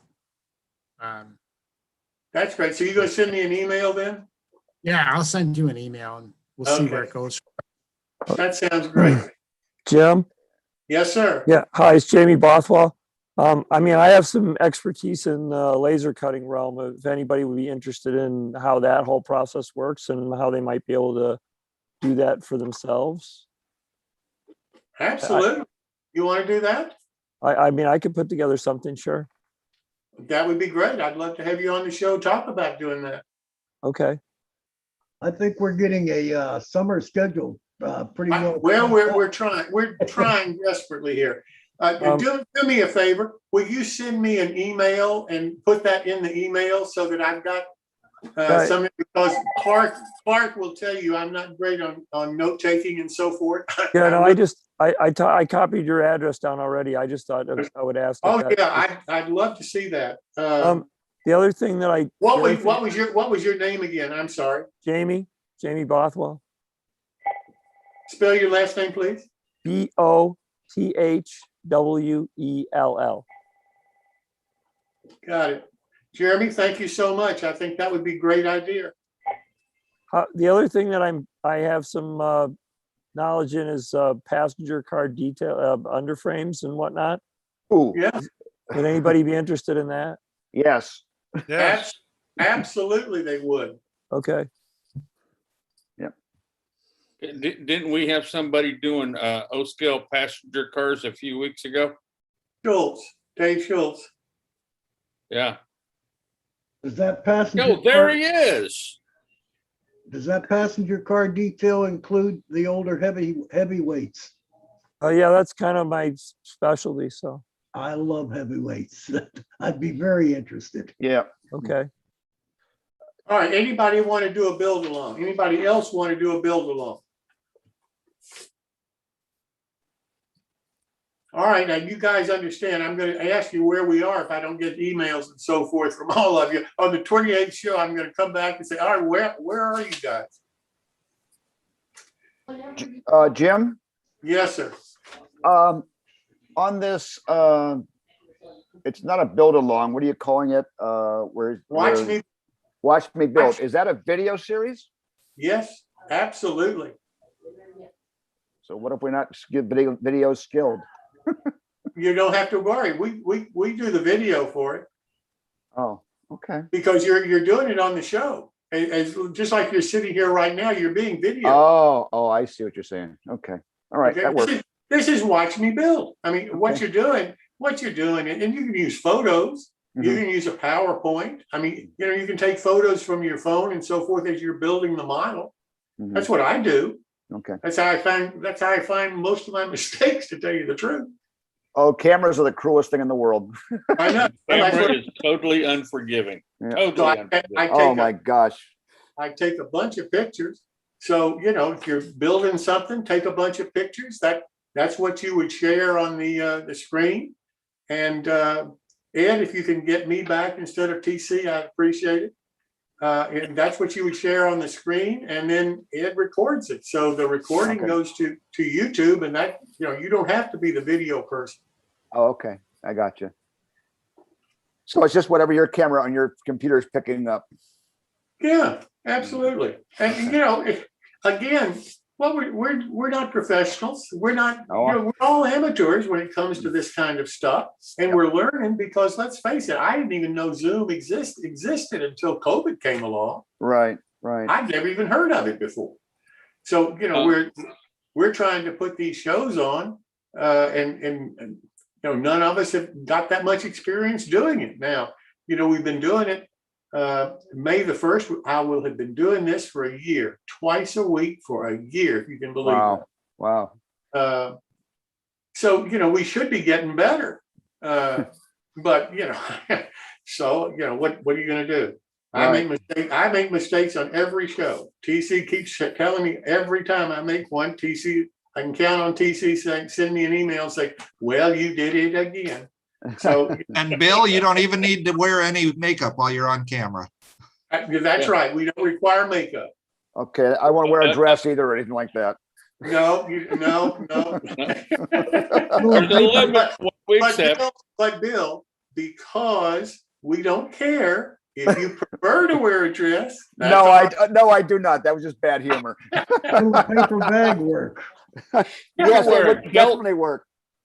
You can wear a kilt, William. Yeah, that would work. Yeah, I could go for that. A suggestion on camera, when you guys are doing these build alongs or my builds or watch me build or any of that stuff, one thing you might do, Zoom has the ability to flip between cameras. And if you got yourself a cheap webcam and clip it on the bench above your desk instead of on your monitor, you can have a down look or whatever angle you want. Would a phone work for that? I don't know. No, a phone will work. I have a couple of friends who, when they're showing something that they're building, even in one of our club Zoom meetings, they'll be on their computer or their laptop for their normal interaction, but they'll have their phone clipped on a little cheap phone tripod right over their workbench showing what they're doing. And you can use both your computer and your phone to log into the meeting. You just have to let Ed know ahead of time. Okay, cool. Okay, that works too. Now, let me mention this to you. I will share this information and see if anybody is a taker on this to do this summer. I've talked to Steve Milley about doing this kind of stuff, and he's agreed that he'll provide the kits and so forth at a discount for the one that Bill is going to do of his. When I was talking to Steve, he said, this Jeff Grove guy, he's got some great models. I could talk to Jeff and, maybe I could cut something special from one of his kits. And that could be the build along model. And it wouldn't be one of just existing kits. We'd do something special. And he said, I could talk to Jeff about doing that and seeing what we could do about price and so forth. Is anybody interested in that kind of a build? What about scale? What about scale? O-scale model. It would be an O-scale model, and it would be one of Jeff Grove's kits. I can actually take that one step further and provide a basics to the kits because I've actually worked with Anvil Mountain Models. Lowell Ross, who actually owned it originally and started that, and I used to give clinics and we developed specific models for our clinics for a 1-hour clinic scratch builder, laser cutter. We focused on different aspects of the various models, and we kept the cost down below $10 a kit. And then we'd have somebody walk into a show, sit down and spend an hour with us, and they'd walk out with a built model. Well, I wonder if you and that model builder would like to do that. Ross Lowell has left the hobby and has sold the Anvil Mountain models to a different manufacturer at this point. But I still, I have the basic information. So, we've kind of done I'm just saying I can help you out here and put me in communications with the gentleman that wants to do that. And I can at least help avoid totally reinventing the wheel. Okay. But if whoever has bought that company would like to do what you just said, and we could get a kit that can be built in an hour and have somebody build it, have one of the modelers build it on the show, but yet other people be able to buy the kit and build along with them, I think that would be fantastic. I believe that Anvil Mountain was broken up with different people buying parts of it, because I know that Berkshire Valley got part of it. Well, I wonder. You're absolutely correct on that. Yeah, because I mean Berkshire Valley got the horses and wagons. Correct. So I wonder, I don't know what kind of kit it would be and so forth. So I would kind of be relying on you guys to, Chris, particularly, I'd be relying on you to tell me, where to go. I mean, or if you know a manufacturer that you might be able to work with to do that kind of a project, I think that would be a fantastic project to do. Well, I thought that there was somebody on here who was saying that they were or knew a manufacturer who might be interested in creating such a kit or such a clinic or series of clinics. I've talked to Steve Milley. Steve owns Rail Scale Models, and Steve does a lot of the cutting for different manufacturers. Jeff Grove is another manufacturer. Jeff has a line of kits. One of those kits, Steve thinks that he could make into a kind of a special version of the kit that might be a really good one for somebody to build on the show in segments. And he would do the cutting. Jeff would, put all the bits and pieces together, and they would create this new kit. He thinks Jeff would be interested in it. I have not talked to Jeff about this, but it would be done in guy. It would, yeah, he is. Hey, Jim, quick question. Do you still, I'm still recording on YouTube. Do you want to close the show? Not yet. Not yet? No. So my question is, I need a modeler who would be interested in building that kit. I can't tell you what the kit is right now, but I have told you who the manufacturers would be that would be involved in developing and designing the kit. It'd be an O-scale kit. I'm not sure what other scales it might be offered in, but the build along of it would be an O-scale. So is anybody interested in that? Jim, would that be for over the summer or after the fall build-alongs? It could be either one. Well, I've got 3 customer kits that I'm working on, and I need to get them finished in time for the August 4-scale build. But if it's after that, I think I'm free. You want to do it November timeframe? Yeah, okay. We're not supposed to have much snow this winter.